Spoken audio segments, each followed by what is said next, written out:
Buenos días, pues mi nombre es Elianiel Carmona y pues vengo a exponer la tercera guía del tercer periodo del área de religión.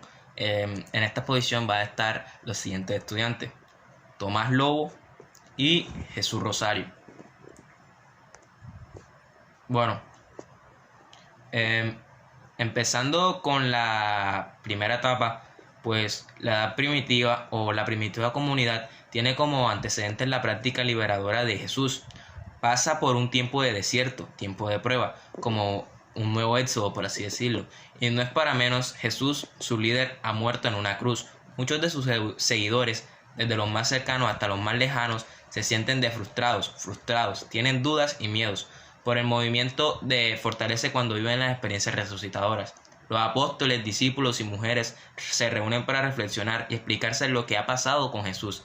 Estos experimentan un Jesús que está vivo, descubren que la gloria de Jesús en el Espíritu Santo, la gente cree en él, se siente llena de espíritu. Con la resucitación también resucita el proyecto del reino.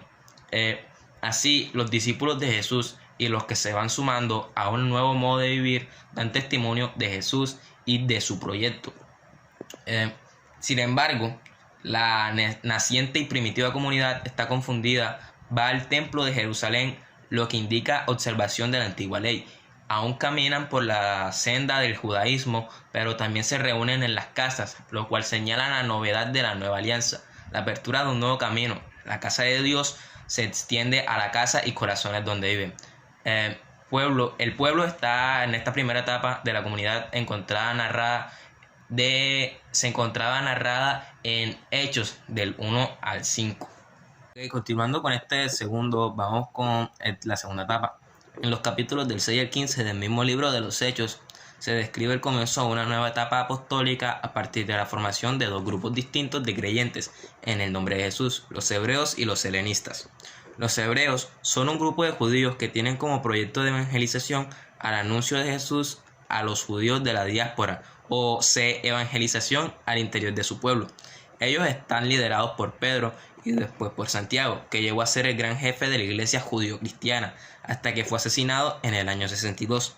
Este proyecto de evangelización era muy lógico, porque Jesús, siendo judío, vino a proclamar el reino de Dios primero en su propio pueblo. Su proyecto era entendido a la luz de las Sagradas Escrituras, que eran conocidos por el mundo judío. De ahí es que Pedro ve a la sociedad judía como el lugar privilegiado para hacer comprender el mensaje de Jesús. El segundo grupo, los helenistas, tenían como proyecto de evangelización el pueblo de los no judíos.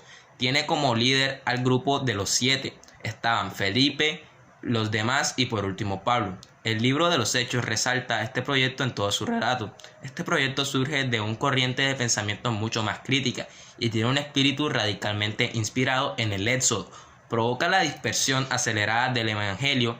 Al respecto, cabe anotar que el proceso de evangelización en las naciones no está descrita solamente en el libro de los Hechos de los apóstoles, se realizó a través de distintas personas o grupos o incluso comerciantes, artesanos, etc.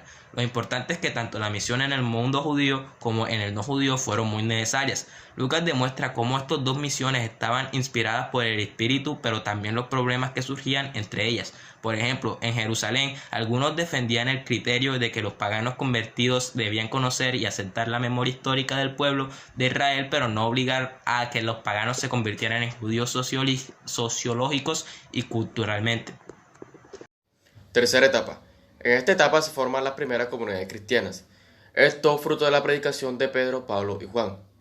También se da la división en dos comunidades cristianas, a la fe, que vendrían siendo la de origen judío y la de origen helenista. Vemos que la iglesia se vio en grandes momentos, como lo son el Evangelio, la Pascua de Jesucristo y el reino de Dios. Y vemos que esto también ocasionó que se diera una nueva forma de vivir y de cumplir la misión de Dios, de Cristo. Dicho suceso significó también tomar caminos diferentes, que vendrían siendo seguir por el camino judío o por el camino de los paganos. Esta serie de cambios y posibilidades trajo también consigo ciertos conflictos entre los judíos, los paganos y los cristianos anteriormente mencionados, los cuales tomaron fuerte y se agudizaron e hicieron vivir a la iglesia un momento de crisis. A medida que fueron aumentando estos conflictos y estas divisiones, se buscó realizar el primer concilio de Jerusalén, el cual tenía como motivo dialogar basándose en una fe común, y a partir del cual se tomaron decisiones a partir de diferentes posibilidades. Cuarta etapa. Aparecen dificultades entre los judio-cristianos y los helénico-cristianos. Gracias al Concilio de Jerusalén se dio cierta apertura del cristianismo hacia Grecia, Roma y Asia Menor. Así también vemos que la Iglesia confirmó su posición en el Evangelio, en lo cual se proponía cumplir su voluntad de Dios e implantarla en los hombres, así también como defender la vida de los débiles frente a los poderes del momento.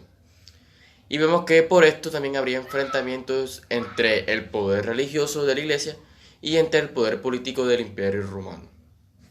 Buenas tardes, mi nombre es Jesús Antonio Rosario López, del grado 11C, y pues yo voy a hablar un poco sobre la quinta y sexta etapa, más que todo. Primera y quinta etapa, en el año 30 y 60, la comunidad sufre una persecución y martirio del poder religioso y judío, que no acepta que se predique a Jesucristo como el Mesías. Luego, hacia los años 60 y 100, sufría una persecución y muerte desde el poder político y romano. Las obras que hace la primitiva comunidad le van a traer una serie de persecuciones desde el comienzo, por curar el paralítico de los apóstoles que son encarcelados por las amenazas que quisieron hacerlos callar prácticamente. Los asustaron y los torturaron para que pues no hablaran. Los judíos de Asia y gente de Jerusalén apresaban a Pablo y lo querían matar. Eso fue más o menos por los años 21, 27 y 33 por allá. Más tarde Nerón, el emperador de Roma, hizo que persiguieran a los cristianos, que fue por allá por los años 60, 64 y 67, e incluso por allá. Ahora, más que todo, la sexta etapa fue más como, para este momento ha muerto en la primera y segunda generación de apóstoles de Jesucristo. Algunas comunidades han vivido mucho tiempo de persecución y además están pasando momentos de confusión, pues hay, por decir así, unos falsos maestros que se hacen presentes en la comunidad con nuevas doctrinas, se acercan a quién es Jesucristo y qué es la iglesia, etcétera, etcétera.